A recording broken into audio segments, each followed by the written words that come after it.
Bonjour à toutes et à tous, bienvenue sur Psychotips. Aujourd'hui, nous allons continuer à parler des troubles du comportement alimentaire et nous aborderons l'accès hyperphagique et la boulimie. Dans la précédente vidéo, nous avons parlé de l'anorexie mentale, qui est une maladie du contrôle. Ici, pour la boulimie, nous sommes dans une maladie qui correspond à la perte du contrôle. Tous les troubles du comportement alimentaire sont très intriqués les uns les autres. Si un patient vient vous consulter pour une maladie, n'oubliez pas de chercher les autres maladies dans ses antécédents. Pour comprendre la boulimie, il faut déjà parler de l'accès hyperphagique. Un accès hyperphagique est l'ingestion d'une grande quantité d'aliments en peu de temps avec une sensation de perte de contrôle.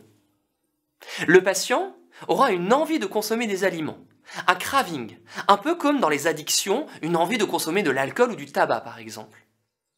Puis il va consommer des aliments très sucrés, très gras, en moins de 2 heures.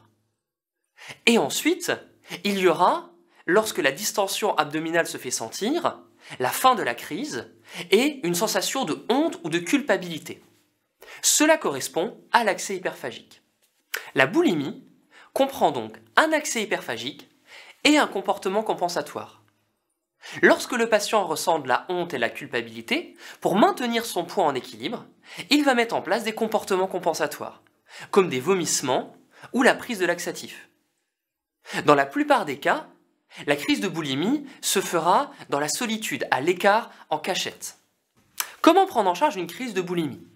Il faut apprendre au patient à repérer la crise et à mieux la gérer.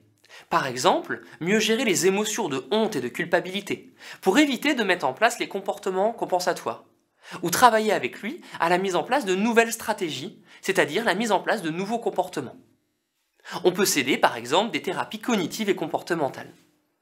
Il est à noter qu'il existe de nombreuses comorbidités dans la boulimie. Tout d'abord des comorbidités psychiatriques, avec souvent un traumatisme dans l'enfance, un épisode dépressif caractérisé, un trouble anxieux ou un trouble de la personnalité borderline.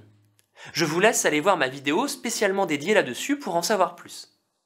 Il existe également des comorbidités addictives, comme le trouble de l'usage de l'alcool, du tabac ou le mésusage médicamenteux.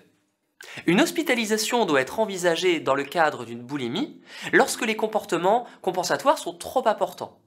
Par exemple, s'il y a trop de vomissements, cela peut entraîner une hypokaliémie, qui peut elle-même entraîner des troubles du rythme cardiaque. Il est donc à conseiller de toujours faire un électrocardiogramme dans cette pathologie. Vous comprenez donc que, comme pour l'anorexie mentale, il n'y a pas de médicament spécifique à la boulimie, et que les psychotropes peuvent être prescrits uniquement s'il y a une pathologie psychiatrique comorbide. L'hospitalisation, dans les cas de boulimie, va dépendre des comportements compensatoires. S'ils sont trop nombreux, trop invalidants, ou s'il y a une pathologie psychiatrique associée. Le pronostic est un peu meilleur que celui de l'anorexie mentale, mais nécessite quand même une prise en charge par psychothérapie au long cours.